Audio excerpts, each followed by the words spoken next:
and our work on transport and equalities. This will be the final sort of evidence session in this, and there'll be one more where we have a short report which we'll be writing as a result of the meetings that we've had. My name's Graham Simpson. I'm MSP for Central Scotland, the convener of the cross-party group, and I'm joined in the room at the moment by one of my co-conveners, John Mason, MSP, but there might be other MSPs arrive as well. So we've got a couple of speakers. The theme is transport and disability, and I'm just going to go straight. Well, actually, probably the first thing to do would be to deal with new member proposals. Have we got anyone in the room or online from Velagic?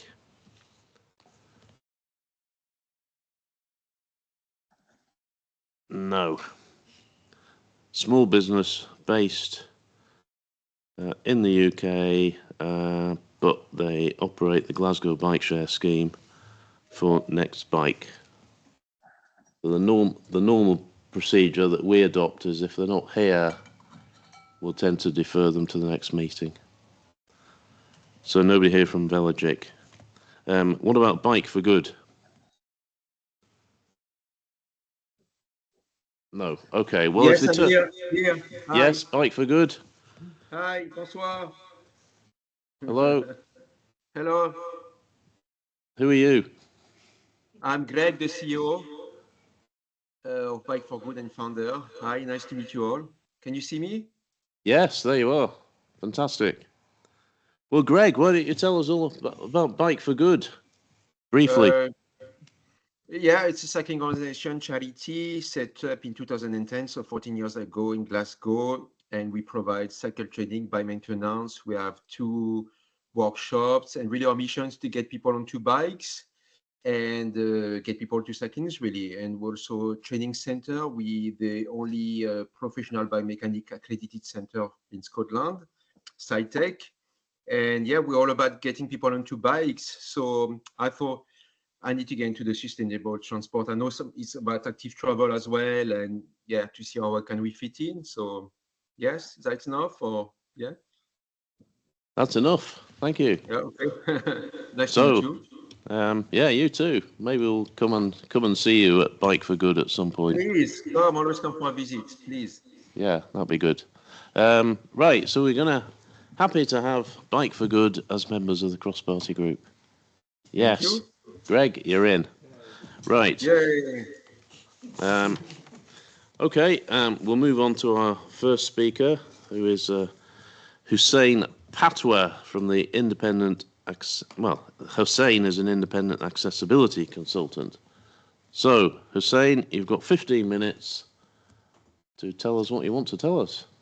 Thank you very much, convener, and I appreciate the opportunity to be here. Can I just say that Teams has been its usual buggy self for most of today, so I do apologize in advance for any IT issues.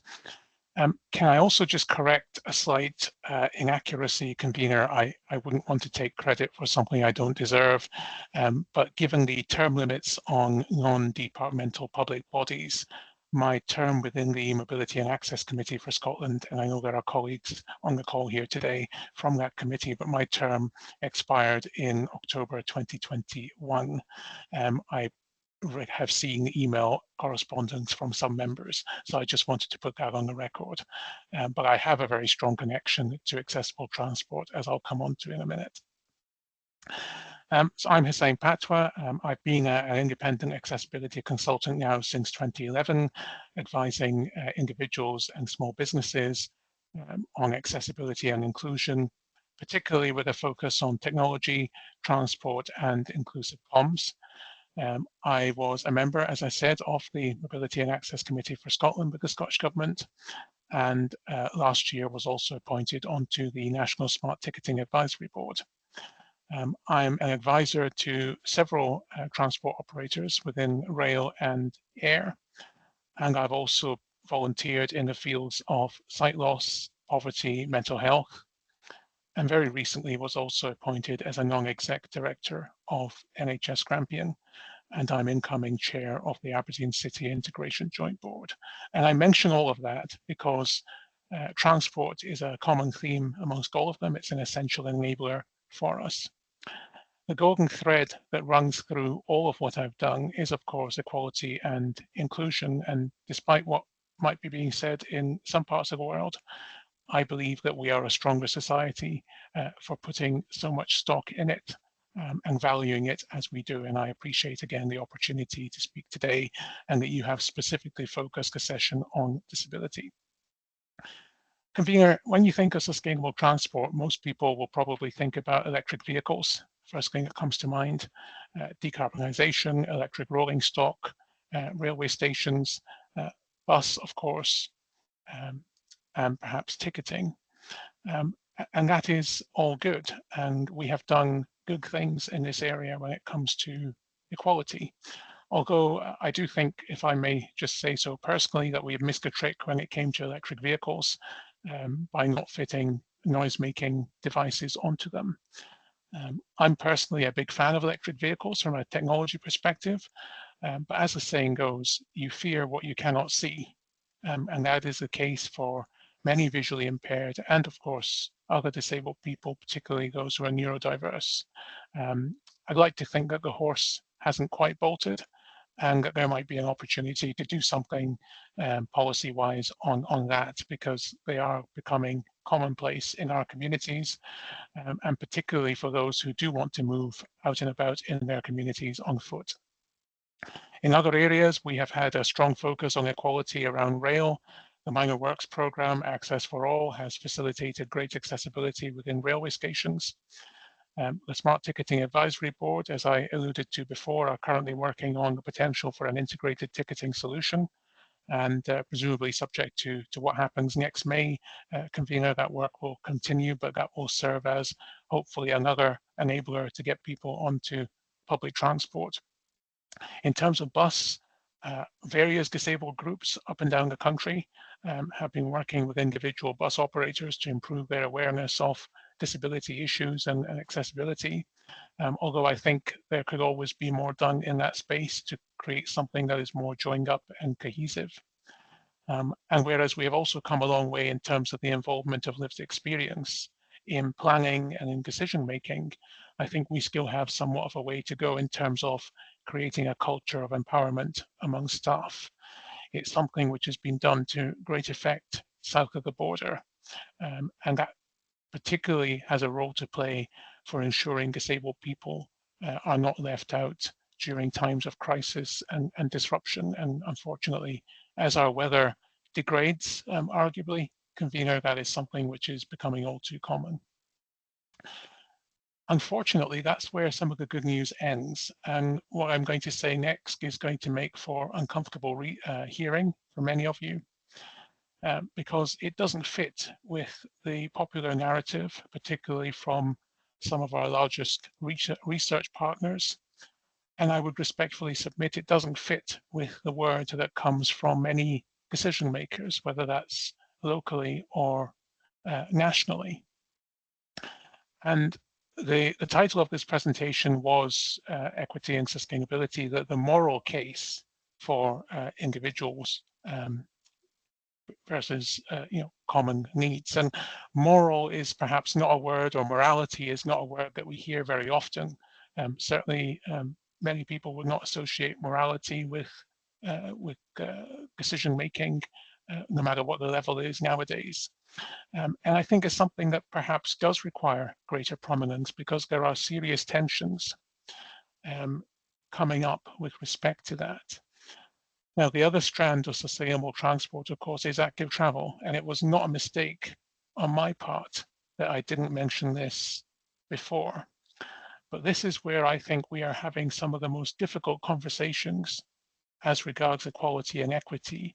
And perhaps this is where we need to make some serious choices.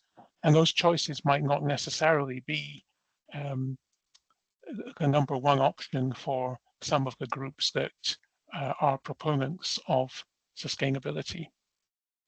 So active travel, just to be very clear on what I'm referring to here, is walking, wheeling, and cycling.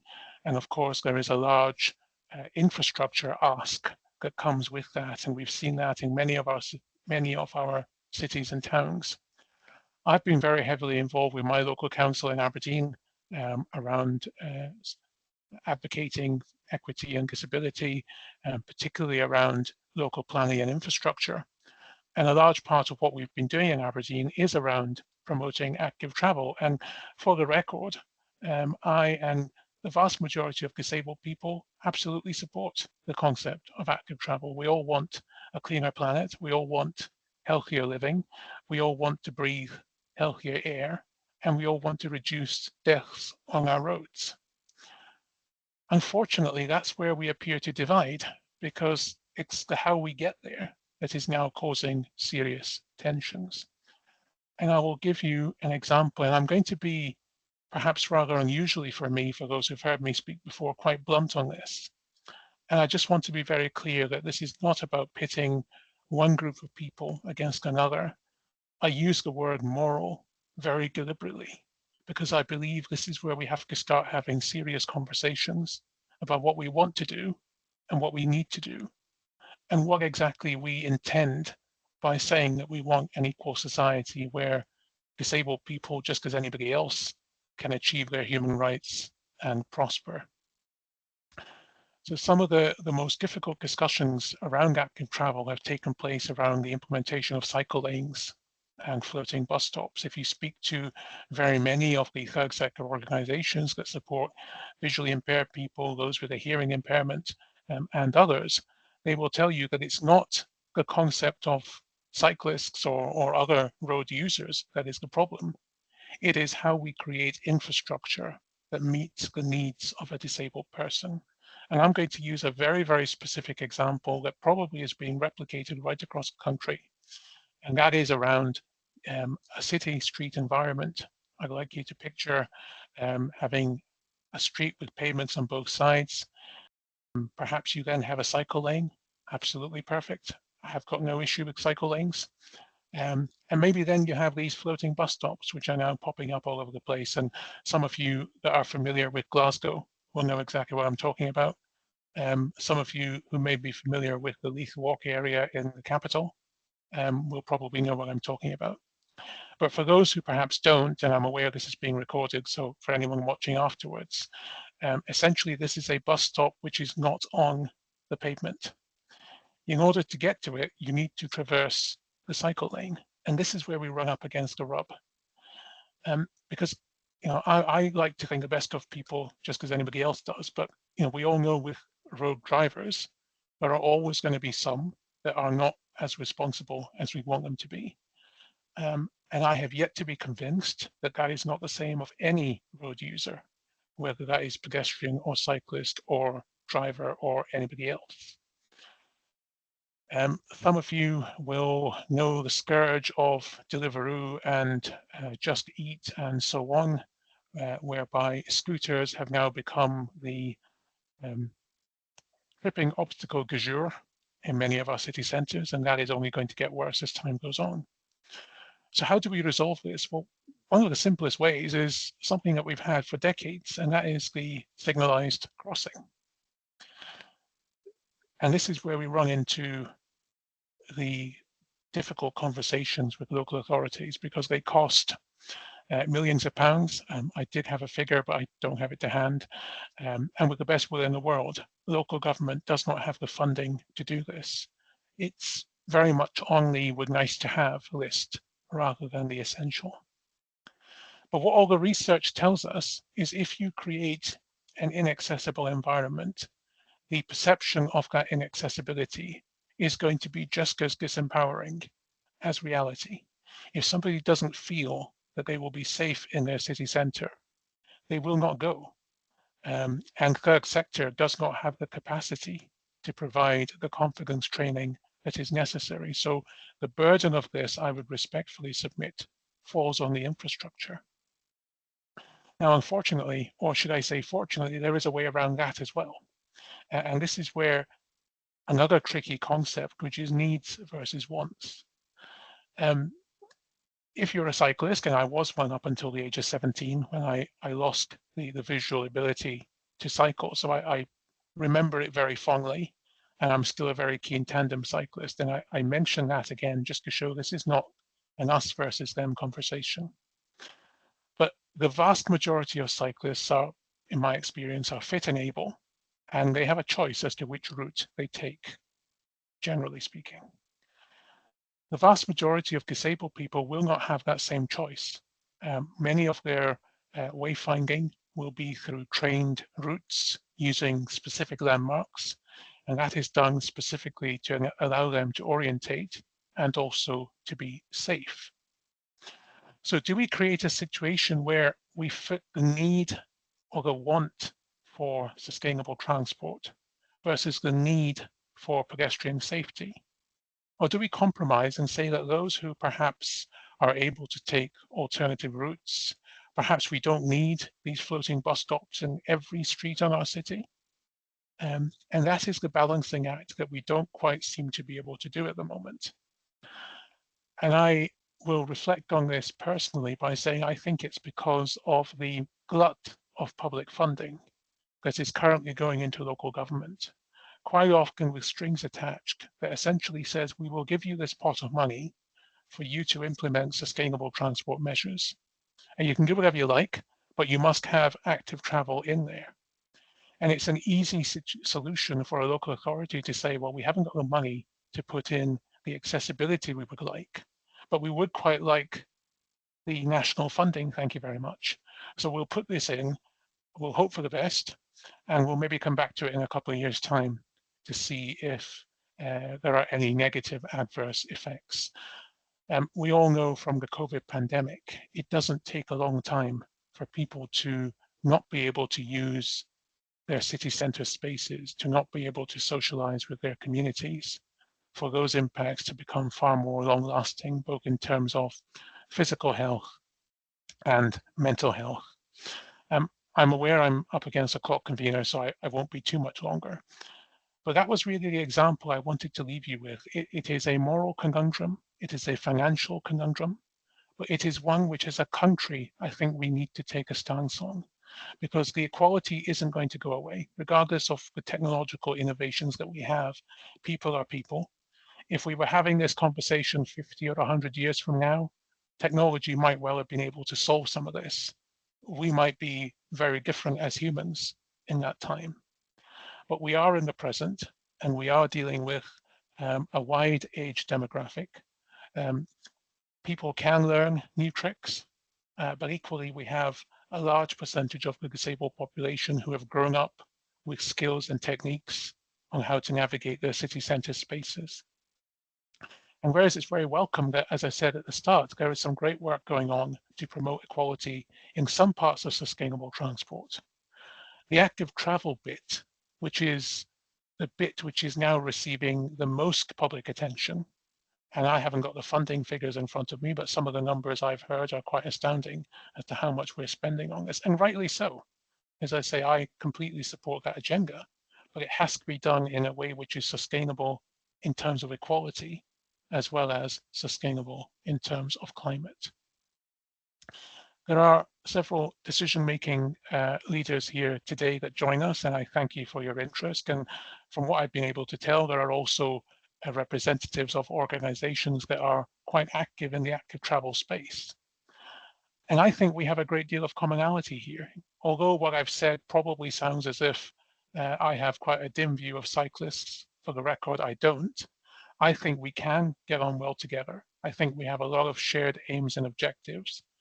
But I think some of these issues, which have been relatively easy to sweep aside at the moment, and if you speak to many disability groups, they feel as if they have just been pacified by being told, we hear what you're saying, but we haven't got the money at the moment, and well, we'll come back in a few years' time if it's still a real problem.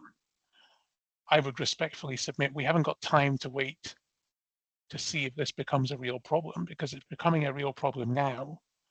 And ideally, we want to take all of the population along with us on this journey. And the best way of doing that is through some of these compromises, which we just haven't quite managed to achieve. So I hope that's left some food for thought for you. I did say it wasn't going to be the most popular topic, but hopefully some of the decision making that goes on, some of the planning that goes on it might give all of us the courage to have these conversations and perhaps move a little, because this is not an ideal world, much as we would like it to be. I don't know if there's time for questions, convener, but if so, I'm happy to take them. And if not, then thank you very much for having me. Hussein, thank you very much for that. You didn't sound anti-cyclist at all. You made some really good points. What we'll do is we'll take questions and comments after our second speaker, and then you and our second speaker can field them off or whatever, however you want to handle it. But no, I think there were some really good issues raised there. Sarah Boyack, MSP, has joined us. And so Hussein, who can't see, was describing the difficulties of people who can't see getting around, and mentioned in particular floating bus stops, which you'll be aware of, Sarah, particularly in Edinburgh, and the difficulties there. So he made that point very, very strongly, but not in a nasty way. So I'm going to move on to our second speaker, Douglas Bryce from Disability Equality Scotland. Douglas. Thanks very much, convener. For those of you expecting Lynn Pernaro to be here, firstly, her apologies and my apologies, as I'm obviously not her. Thank you very much for the invitation and opportunity to contribute to today's session. It's 2025. It's 30th anniversary of the Disability Discrimination Act. It's 15 years since its replacement, the Equality Act 2010. Wonder how far we've come. Quick introduction.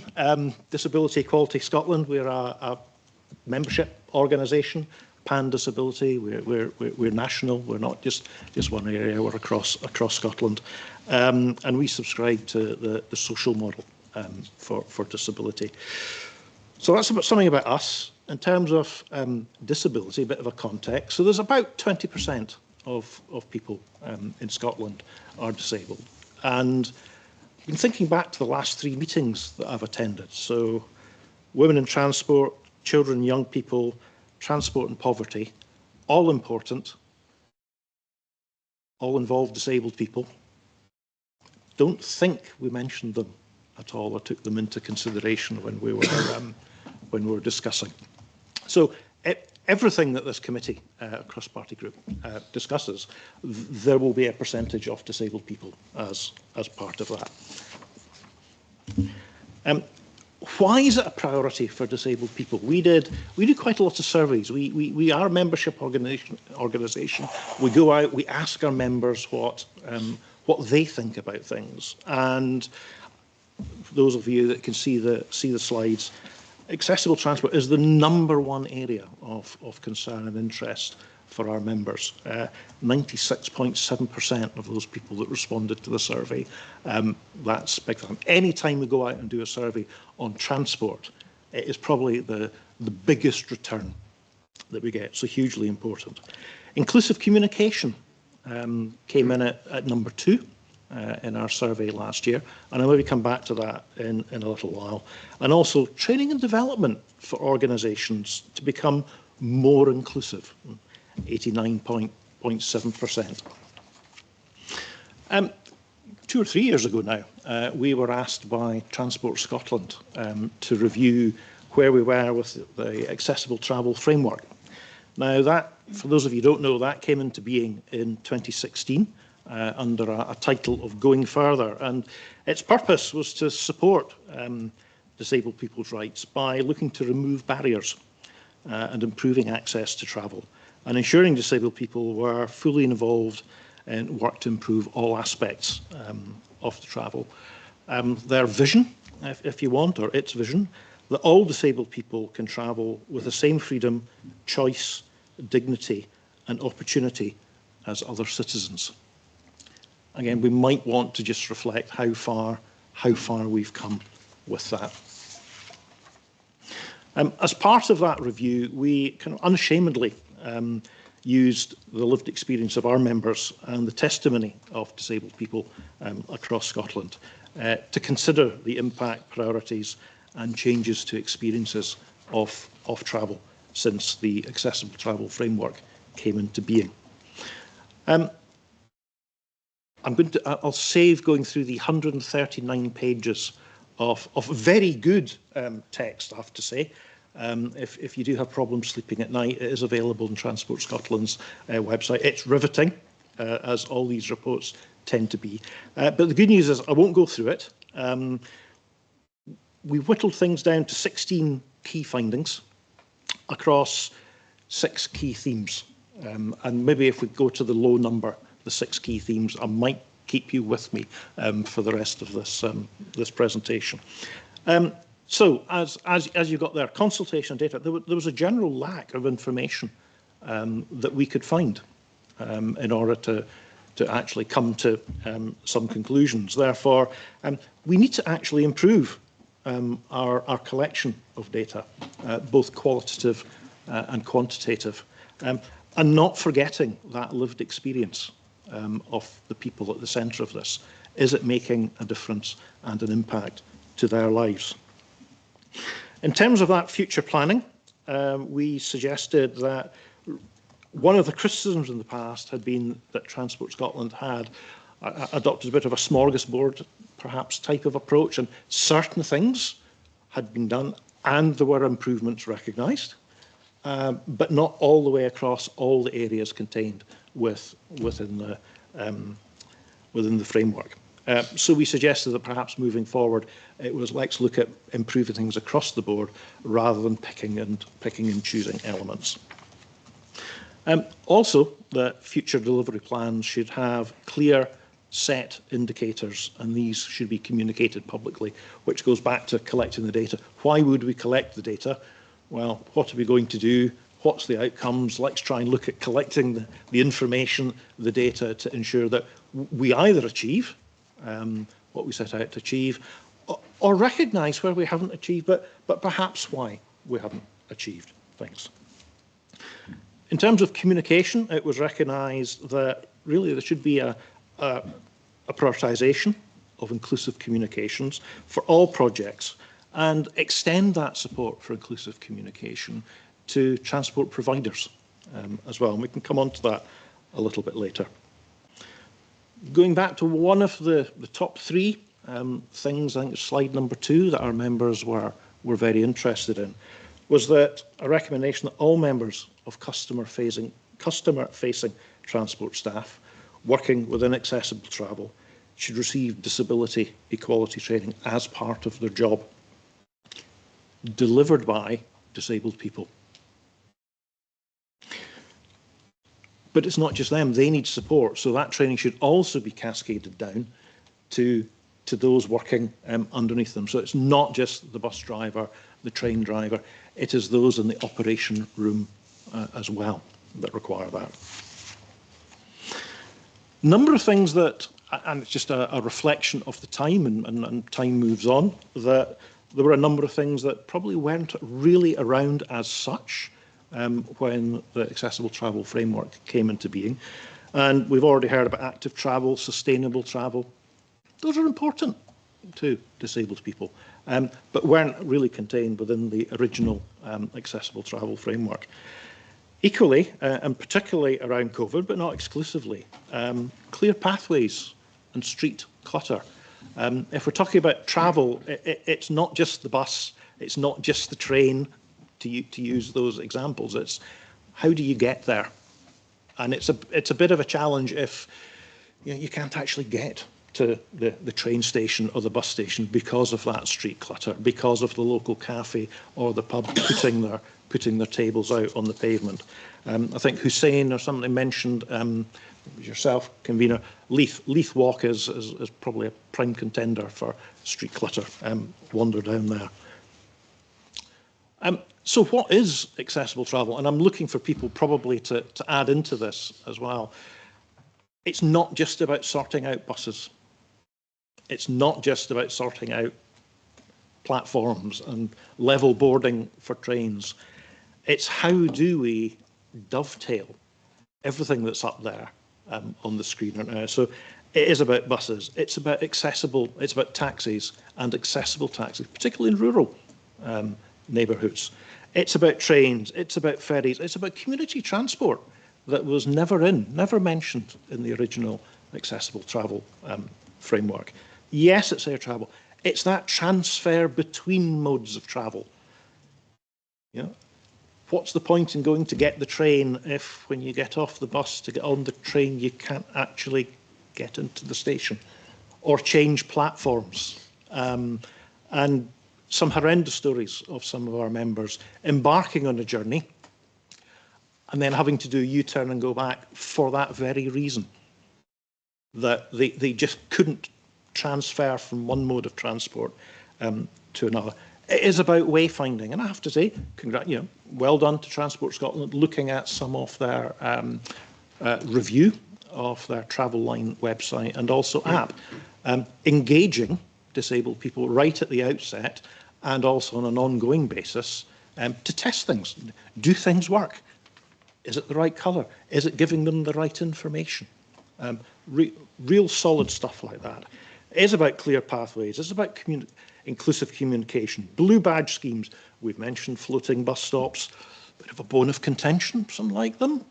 Many don't like them. It's about accessible toilets.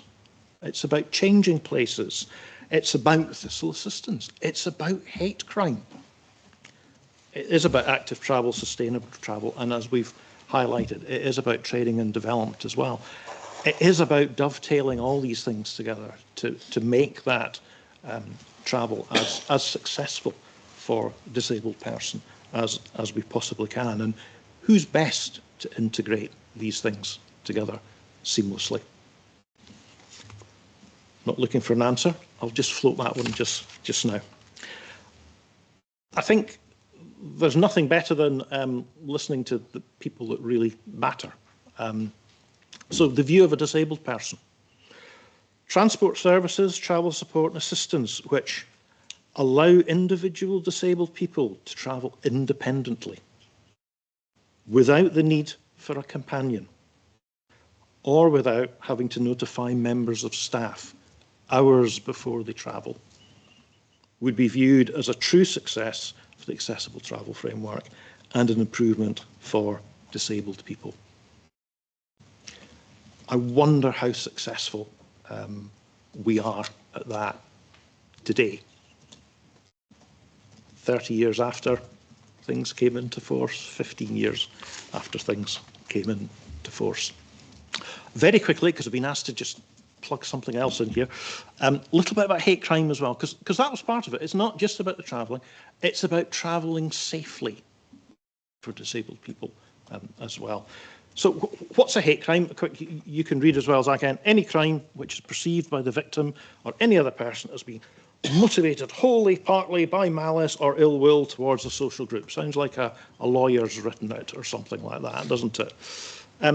It covers 7 groups, and I'm sure we could probably go around and do a quick test.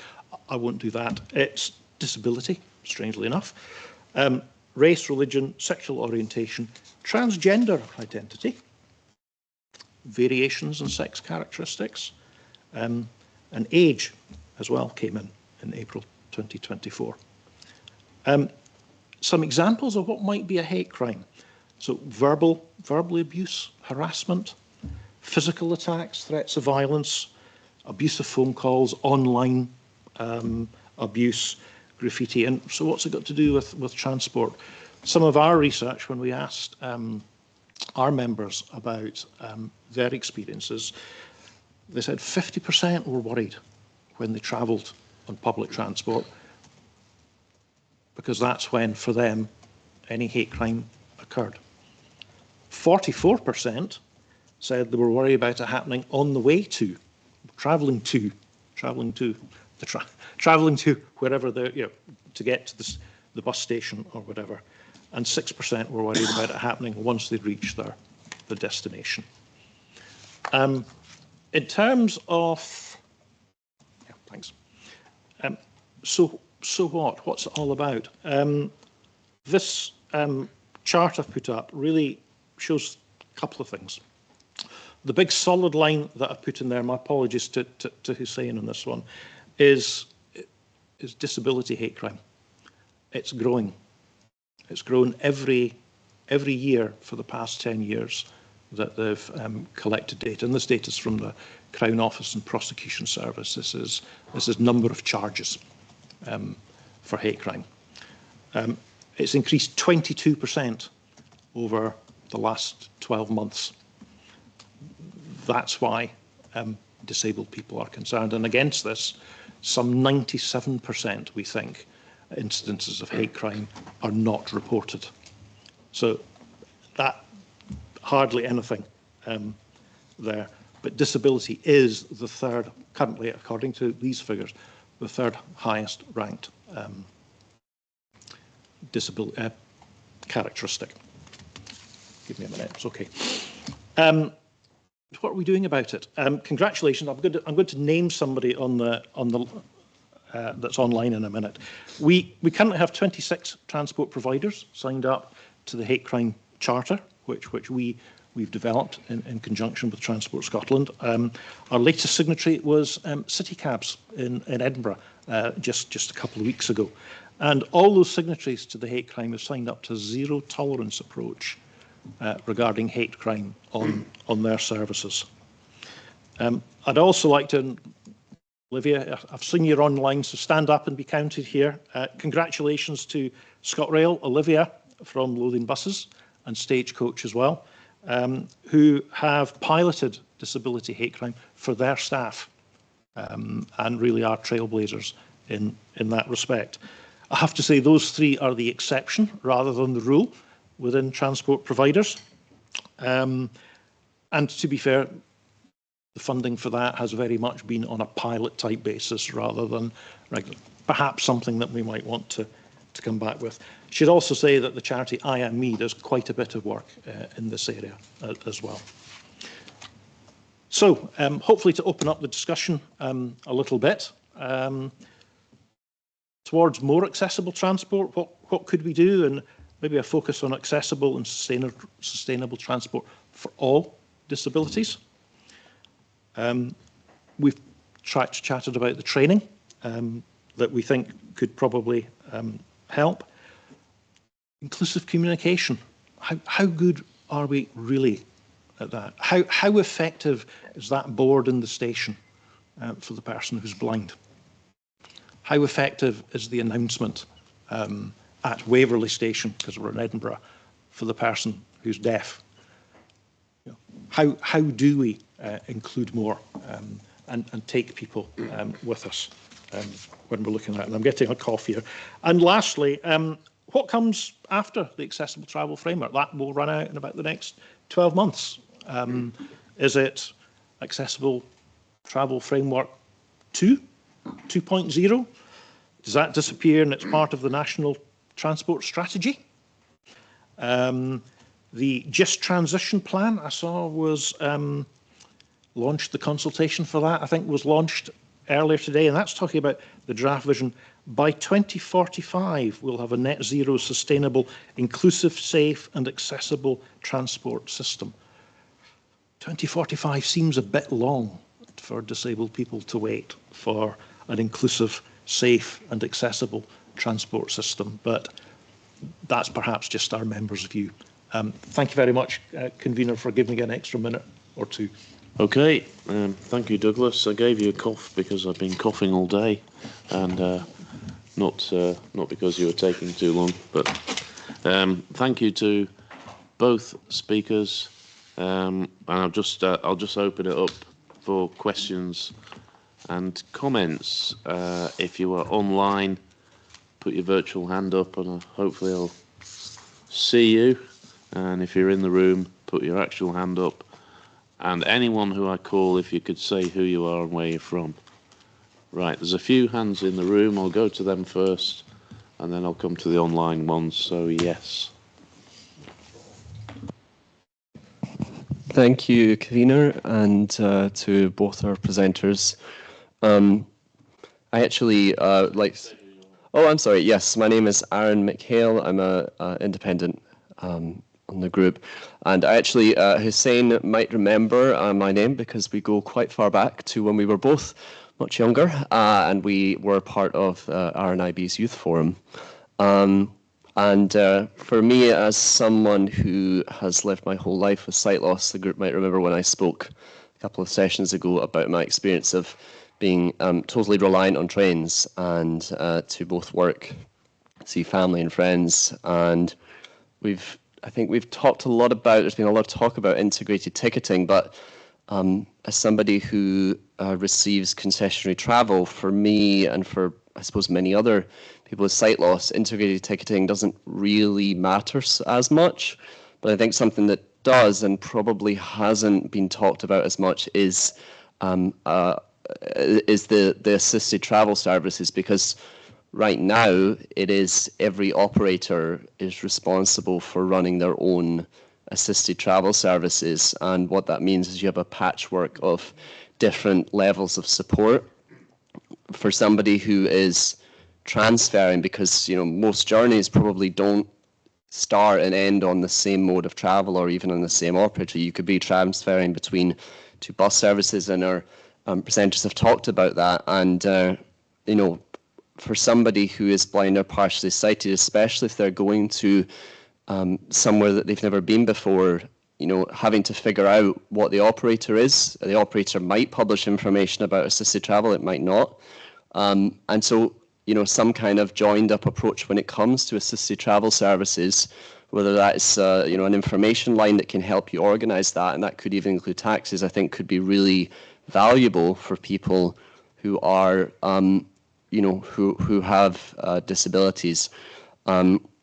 And I think that speaks to a lot of what we've heard. It's as our presenters have said, even down to things like signage. I mean, we've got such differences in terms of display boards and signage that for somebody who has a disability, for someone like myself who's blind or partially sighted, it can be quite difficult for me to use signboards. Quite often I use my phone to zoom in and take a picture of the board. But if there's bright sunlight, that might not be possible. So it's about as well having standards, and I think we all recognise that the Netherlands do a particularly good job at national standards in this regard. Street design, everything from street design to public transport standards, and so I do believe that we could learn a thing or two from the Netherlands. And I'll finish by saying one thing. I think the best definition of a disability that I ever heard was that a disability is a mismatch between a person's abilities and their environment. And I think that is so true when it comes to public transport, because for me as a blind and partially sighted person, having an app on my phone that I can use to see when the next train is, where it's going, and map my journey means I'm not reliant on other people. And so my sight loss isn't a disability in that environment. So that's me. Thank you. Okay, thank you. Before you respond to that, I'll take another question from the room. Hang on. Yes. Colin Howden from Transform Scotland. So about the question of, so we've had the policy in place for 30 years. So what are the metrics that you would say that we're making progress on and haven't made? I mean, I guess, over that period of, say, 30 years, we might have seen better public transport vehicle accessibility. We might have seen greater proportion of pavements with, drop curbs. But there must be other metrics that haven't made progress. I mean, do you have views on that? The only one you presented was on hate crime. I realise you only had a short amount of time. What would be apologies there, Colin butted in. I thought I was going to come to you, but never mind. If you could answer the point, metrics, and also the 2 points that were made earlier, a joined-up approach on assisted travel and signage. So, who wants to take that, Douglas or Hussein? I'll kick off. Oh, sorry. Yeah, I'll kick off on Aaron's point, and good to see you again, Aaron. I think you're absolutely right, and I'm going to use another real-world example, and I will never pass up an opportunity to big up the northeast of Scotland. But we have, those of you familiar with Aberdeen will know we have a railway station and a bus station, which are probably 100 metres, if that, away from each other. And there currently exists no scheme to assist people to do exactly what you just said there, Aaron, connect from one to the other, because from a rail point of view, it's an insurance liability going off premises. From a bus point of view, they haven't got the staff to do it. And from the shopping centre in between, as a private operator, who pays them to do it. We did try to get parties together even as late as the middle of last year, thanks to the support of an officer within the council's planning department. And I think the big problem is everybody agrees there's a problem. Everybody agrees we need a solution, but it's either a funding problem or it's a legal issue of who takes on that responsibility, and never the twain shall meet. So I don't know how much of a stick local or national government can wield, particularly where you have private operators that are getting involved, or in this particular case, a private shopping center owner, to do something for the common good. Because if you have someone that's maybe being assisted from rail to bus and they're passing through a shopping center, I'd like to think they might say to the person assisting them, I'll pop into a vendor, a shop, buy something on the way. Surely that is benefiting everybody. But we seem to have some systemic processes, some of which are rooted in legal insurance and compliance, some of which is probably around asset allocation and funding. And you know, better legal minds than mine will be able to see if that can be unpicked.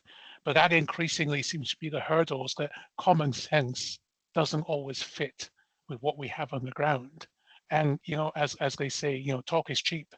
Everyone will sit in meetings, as we did last year, and agree that a solution is needed. So I don't know if that is something that government, local leaders can help with. It's worth bearing in mind the view from local government, because I do want to try and be fair here. And what local governments are saying is, we can't get involved with private operators. We have no right to tell them what to do. I would respectfully submit this is a common good issue. And I think everybody benefits, as you said, Aaron, at the end, if we can have that joint working. Okay, just hold that for a sec. Now, I always end up doing this because there's always so much interest. Can you, don't make speeches, please. Just make short points or questions. So, and same for people answering them, because we need to get through quite a few people. And I want to get this wrapped up by 20:15. So, one more person in the room. David Giles from the Scottish Association for Public Transport. Is it on? I press speak, yeah. Yeah, just press it.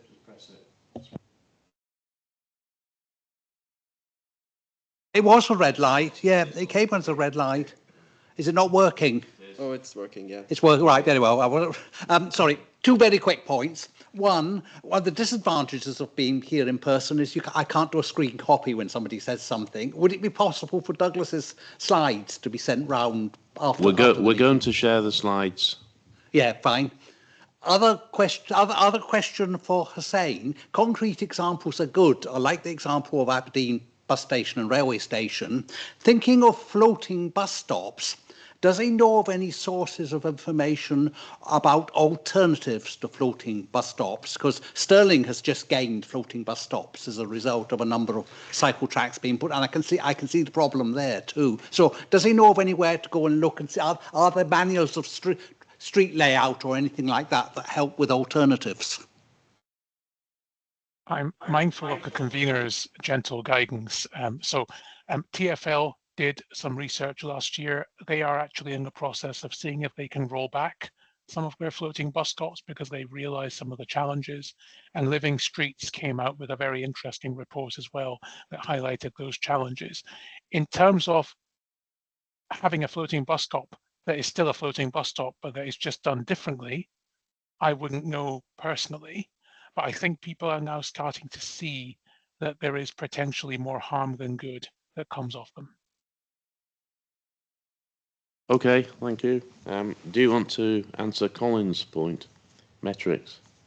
I'll hand over to Douglas. Hang on. I'm going back to Douglas. Douglas. one of the challenges are, if it was just looking at one bit of the journey, that could be quite easy. But it's not just a bus journey. If we're looking at door to door, there's a number of aspects in there. And they all might be wonderful and work. There's no roadworks in the road, there's no street clutter, everything's on time, it works, it's fantastic.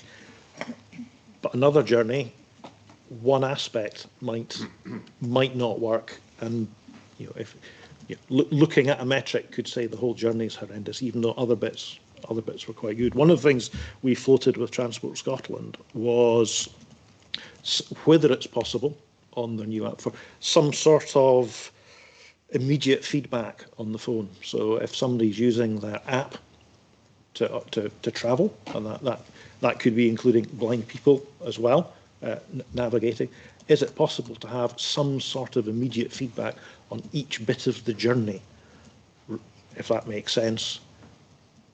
Rather, yeah, I'll just stop there. Okay. Sorry, hang on, Colin. I'm going to go online. Robin Wicks.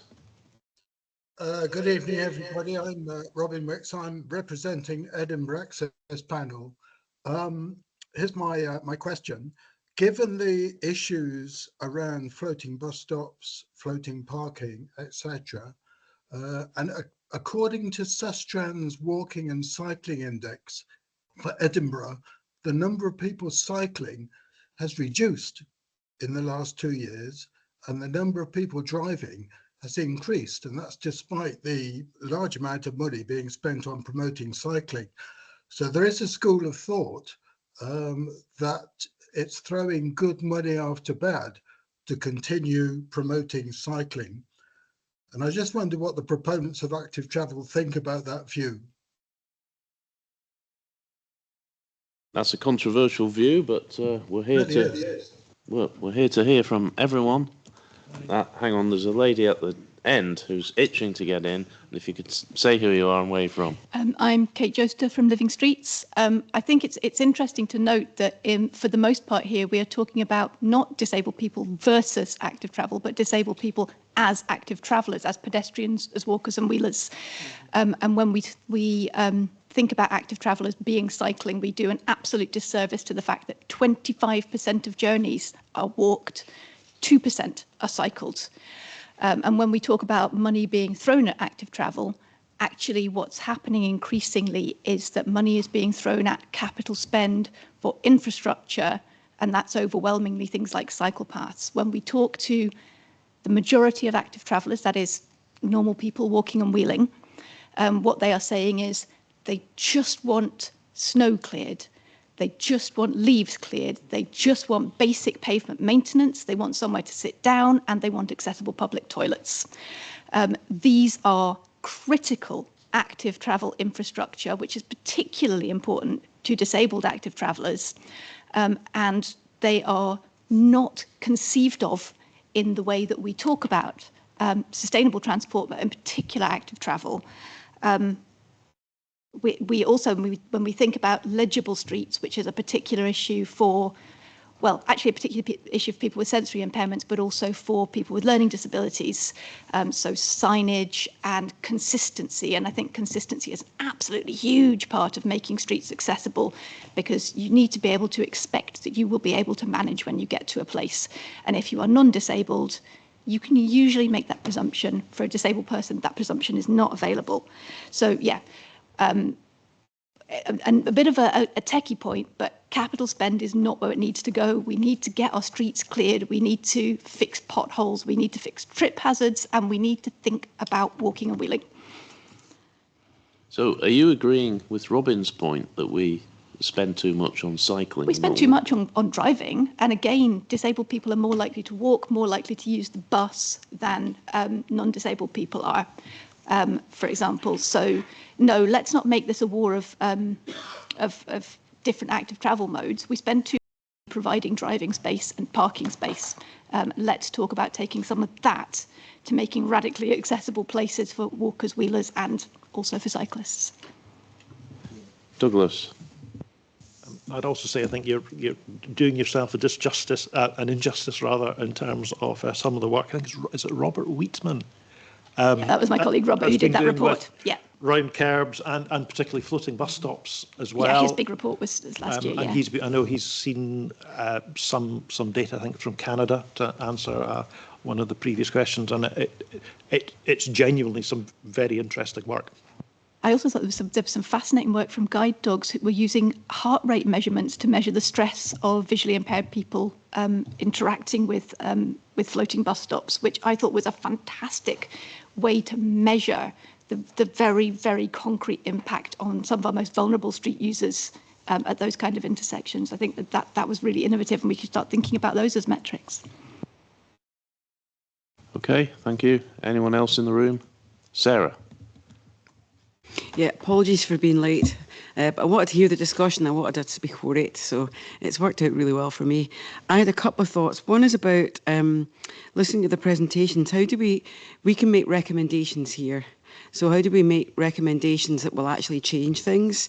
And I was thinking about operators, like people who operate stations, and I was thinking about bus operators. Then there's councils, and it's getting them all to actually have disability access issues on their agenda, because I've been lobbying on Waverley for years, because I've got a couple of blind constituents who will not take no for an answer, and it's really, really hard getting the station to engage with us on an ongoing basis. And how do we do that with other stations? What are the standards? And it's, you want to be independent, but if a rail journey is cancelled, how do you communicate that to people on the train or at the station?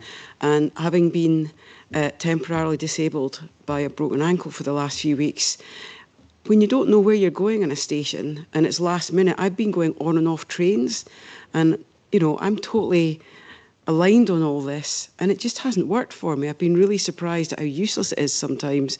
And never mind, I've helped people who have been put off a train and put onto a bus.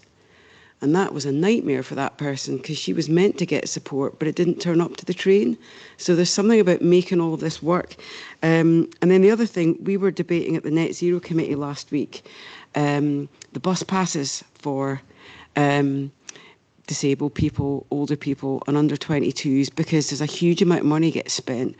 What is the actual value for people with disabilities? Is there a conditionality in there that would actually, we could raise this up and maybe use a couple of the organisations that you said have actually signed up to being good operators? Could we use their best practice and say, is everyone else doing this? You should do, because you're getting paid a lot of money. And there's a tactic about how you do that, but I was thinking we should include 1 or 2 practical actions in our report back so that we can lobby ministers and operators and stuff. Thanks. We could probably write to a couple of them and ask what they're doing. Yep. That would help. Greg, online, I did see your hand up.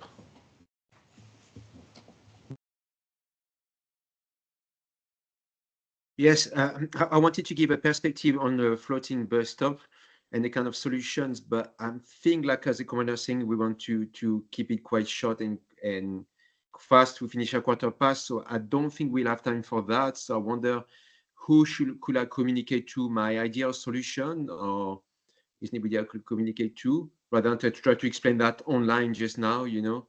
Is anybody I could speak to afterwards or send some idea? Do you have a solution? Yes, so really simple, I'm getting short. I believe the most vulnerable road users are the pedestrians. They should have the priority everywhere, right? Then the cyclists, then the car drivers, then the bus, etc., etc. And sometimes when you ride a bike, you have to share payment with pedestrians, and there are signs to say, okay, you have to share. There's signs everywhere. You're careful. As a cyclist, you go on a pavement, you slow down. But the problem we have now is that we have a pavement, cycle lane, and floating bus space. And you feel like the pedestrian has to cross the cycle lane. And it should be the cyclist who should cross the pavement. So it should be a direct link. The pavement should continue from the pavement to the floating bus stop, so that there is a stop of continuation of the cycle path for the cyclist So the cyclist should know that, oh, I'm going over a pavement, there may be pedestrian, I stopped. But at the moment you don't feel like that, you feel you're allowed to go through. There's not even one sign. I know we talk about signalized crossing, but there's not even one sign to say slow down or go off your bike or be careful, there's floating bus stop. There's nothing. So when I'm on a bike, I even forget, I'm a careful cyclist, but you forget to just go for it. And you think because you have a priority. So it should be the pedestrian, the pedestrian is crossing. They shouldn't feel they cross a cycle path. They should feel it's a continuation from the pavement to the floating space rather than feeling they have to cross a cycle path, you know. And it should be the cyclist who feels that they are crossing a pedestrian area. I hope this makes sense. It's hard to explain on the video, but it's all about perspective. So the perspective should be priority for the pedestrian and not the cyclist. And I'm a keen cyclist, by the way. So I'm saying that some people not like it, but this is what I feel. So, okay, that's my solution. So really raise the pedestrian area, the pavement all the way to the floating bus stop. Okay, I understand what you're saying. Maria McCafferty says, what about zebra-style indicators? Yeah, Maria. it's the same. Yeah. Same. It won't change anything. There is a lot to unpick there, and I'm mindful of your time, convener. Just a couple of very quick bullet points. I accept what I think it was Greg there that was saying. Yes. Can I just urge us to be extremely careful when we use language such as give pedestrians priority? Because a lot of local authorities at the moment are using that as carte blanche to push ahead with pedestrianisation, and that then has so many issues. If you Google Aberdeen Union Street pedestrianisation, you will learn just exactly what those issues are. We were very fortunate that it was politically convenient at the time not to go ahead with pedestrianisation, but that is, I would be very, very fearful if we inadvertently open the door to that because we sent subliminally a message using perhaps language that could be done differently. Just to very quickly address your point, that is exactly the argument which many local authorities are putting forward. And from a disability perspective, the issue is not, do you think, are you crossing a cycling or pedestrian? It is that there is a fundamental lack of trust and confidence that everybody will just automatically become a really responsible road user. And that's why we look at tangible infrastructure. Zebra crossings have a similar issue. I think somebody mentioned that. The problem there is traditionally zebra crossings have relied, or so I'm told, on eye contact. So again, there is that, how do you empower the pedestrian to know that somebody's actually going to follow the rules of the road and accept that zebra crossing? That's a very good point. I'm not seeing any more hands up in the room apart from John Mason, who I'll call next, and then I'll come to you, Isla, online. It was really, thanks, Graham, to ask a question about, we've talked about announcements and knowing where and when people are, and trains and buses and so on. When you're actually on the transport, because I feel it's quite mixed, but I'd be interested in other people's views. I mean, Glasgow, traditionally, they did not announce on the buses what stop you were at. That seems to be improving at the moment a bit. But the Glasgow subway, which is brand new trains, I think announces verbally, but if you're deaf, there is no sign on the train to say what station is coming next. I also find on ScotRail trains, sometimes they seem to get, the machine gets mixed up and it tells you you're at the wrong stations. And it wasn't someone who was disabled, it was somebody from abroad I met on the train one time, and he'd missed his stop because of that. I think Edinburgh buses seem to be better from what I can see, but I'm only seeing a little bit of the transport, so I just wondered if that is a bit of an issue when you're actually on the transport. That's a really interesting point, and I was on the Glasgow Underground last night, and I actually noticed that that there's nothing. I mean, they've got nice little screens, yes, but they don't say where you are, but they do announce next stop. But if you can't hear, there's no use for you. Yeah, good point. There's probably a mixed picture across the country on buses, I would imagine. No, really good. Before I bring you back in, Aaron, Isla wants to come in. Hiya, thank you. So for those of you that don't know me, I'm Isla. I'm one of the MSYPs, and I am the deputy convener of SYP's Transport, Environment and Rural Affairs Committee. I have a couple of points I want to make, but I'll try and keep it really quick. So kind of just first to come off of, I think it was Sarah Boyack had mentioned that there wasn't much in the way of kind of young people being, or like much talk about disability and young people kind of being tied together. I don't know if it was Sarah, but it might have been earlier. We have quite a lot of information on that, and it can all be found on SIP's website. But our key finding from our transport specific consultation finds that 2/3 of young people who identify with a disability aren't confident, they don't find public transport safe or accessible for them. And I suppose my question is more kind of food for thought. I don't know if you'll actually be able to answer it, sorry. And it's more, who has the responsibility when we talk about improving accessibility within public transport?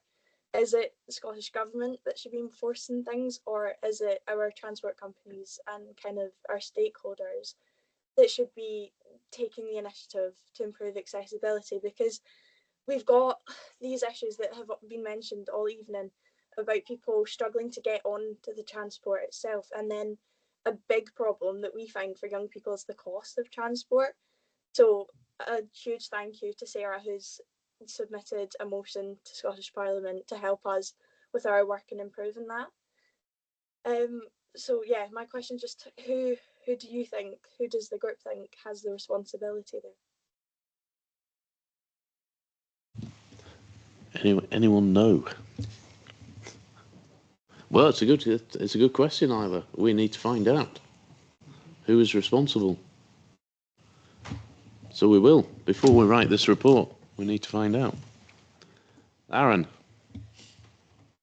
Thank you. I think a common thread that I'm observing through not just the conversation here, but I personally have observed through all of this and everything that's come through is there seems to be a lack of service design through all of this. And for those who don't know, there's a whole discipline called service design, and the Scottish Government actually practice service design. And in my day job, I work in an organisation that's very devolved, and we have lots and lots of different business units, all trying to do their own bit. And centrally, we have services that exist to deliver services. And when those central services are well funded and well resourced, they can spend so much more time to design a service that works for so many more people. Whereas if you have a devolved nature, then you don't, a lot of the different bits do not necessarily have the funding or the resource to properly design those services. And you can scale that up to transport. Because if you have all of these different operators trying to do things like signage, like assisted travel, ticketing, I don't think any of them, and I'm happy to be wrong, but I've never seen one that is well resourced enough to spend the research and time and money and have the staff power it would take to really do it well. So I think what we really need, what might solve, or at least go some way to solving some of these challenges, is if we had a culture of service design in public transport, and we have that in parts of government, but I don't know, I haven't seen that on the ground as a user of transport. So that's the observation that I wanted to share. Okay.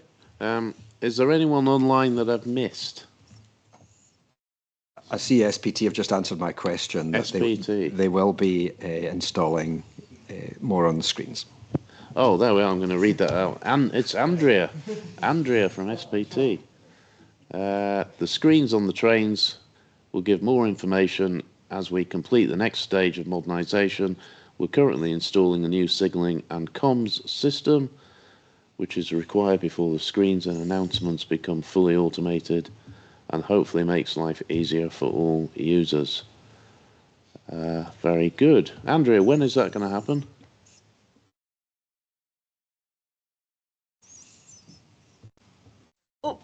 Apologies, Graham, thank you.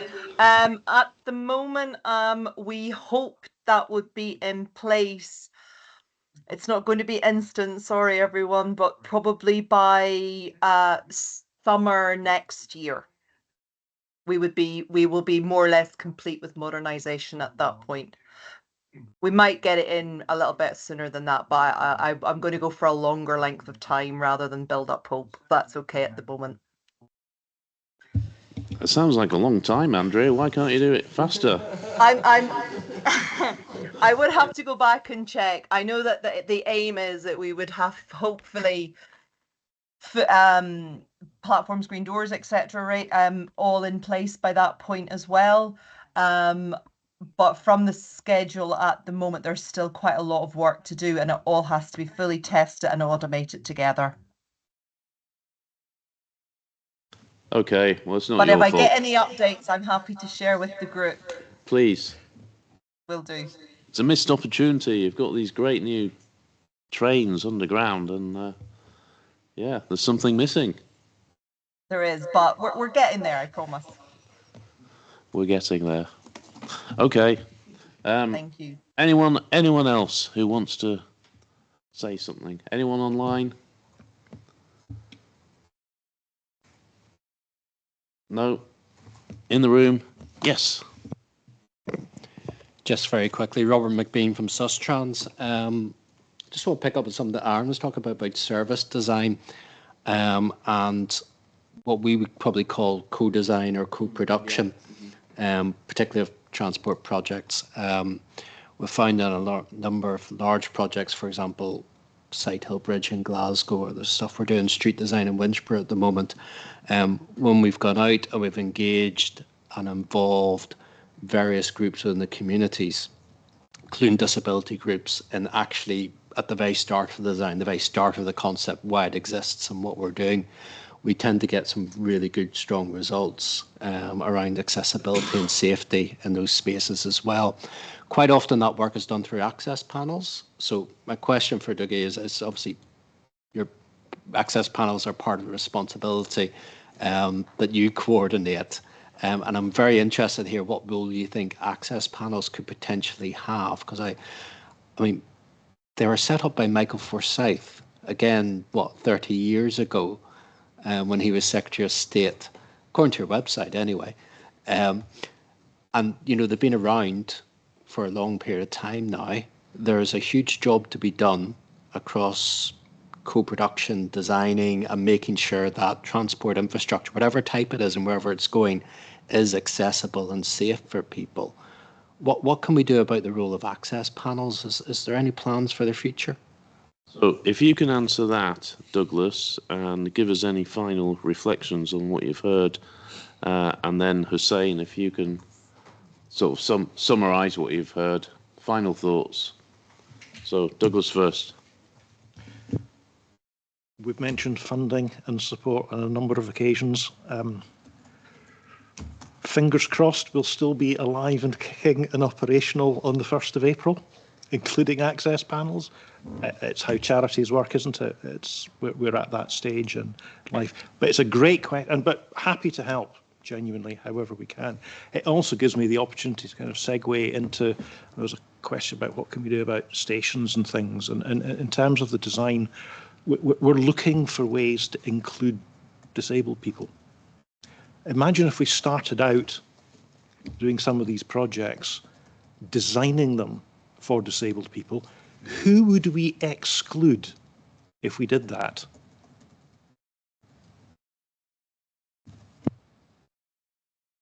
There you go. Hussein. Thank you very much, convener. May I firstly just begin by again thanking you for the opportunity to speak this evening. It's been good to see some familiar names here, certainly from the team's call. I think what we've reaffirmed here tonight is there are a number of key systemic challenges that disabled people have faced. And we could take, I would say, at least 75% of this evening's conversation, put it into any other disability transport meeting or Transport Scotland Accessible Framework meeting or lived experience panel meeting, and we could pretty much overwrite what would happen there and we wouldn't be missing anything. So that is positive on the one hand, because it shows that we all know what the issues are. These issues are still here. There are some very interesting points that have been raised tonight about who has responsibility. I'm not a fan of over-regulation because I think there is a potential for that to stifle innovation, but I do think there needs to be a meeting of the ways. I think some of these infrastructure-related points, I still haven't received an answer to that question as to how we square the morality of trying to do the right thing. And going back to, the theme of your CPG convener is around sustainability. We've yet to square that circle. And that will require some tough choices. And we still haven't, I think, found where we want to put equality in that. We all agree that equality is the right thing to do. There's some very easy things to fix around equality, and stations is one of them. And if Sarah Boyack is still on the call, I didn't get around to answering her question, but I'm very happy to talk about some of the empowerment work I've been involved in south of the border, which I think could be a useful template here. I'll go back to what I said right at the beginning, convener, which is probably a good place to close. I think there is still a tendency to steer away from the uncomfortable conversations because we don't want to be seen to be excluding any group at all. But this is not an ideal world. And we do need to have those conversations. From a local point of view, the funding mechanism for a lot of the sustainable projects is not helping because it's a bit of a red flag to a bull. Nobody's going to say no to money. And if that means that you have to compromise, and that just happens to mean that one group of people perhaps do not get the equality that they should, who's going to say no when local budgets are so stretched? And nationally, I think there is a reluctance to intrude on local areas. So I think we need to keep those conversations going. And I think we need to have courage to tackle some of these issues, which we've perhaps been very hesitant, and admittedly and arguably, it's been very easy to avoid up until now. But I don't think there's much room on the road left for that if we really want to tackle some of these systemic inequities. But thank you, convener. I think this is a conversation which will continue. Thank you, Hussein, and thank you, Douglas. Isla, who's a big friend of this cross-party group, has described tonight's meeting as inspiring. So that's really nice of her, but she's a really nice young woman, so I'd expect that from her. John Grafton, a councillor who seems to have left, said he would have said something, but he had to leave. Well, John, if you're still there, you could have said something, and you're always welcome to speak at this cross-party group. I think it's been really good. We've covered a lot of ground, and hopefully that's given us some questions and ideas for the final report, which I think I'm right in saying we shall reveal at the next meeting.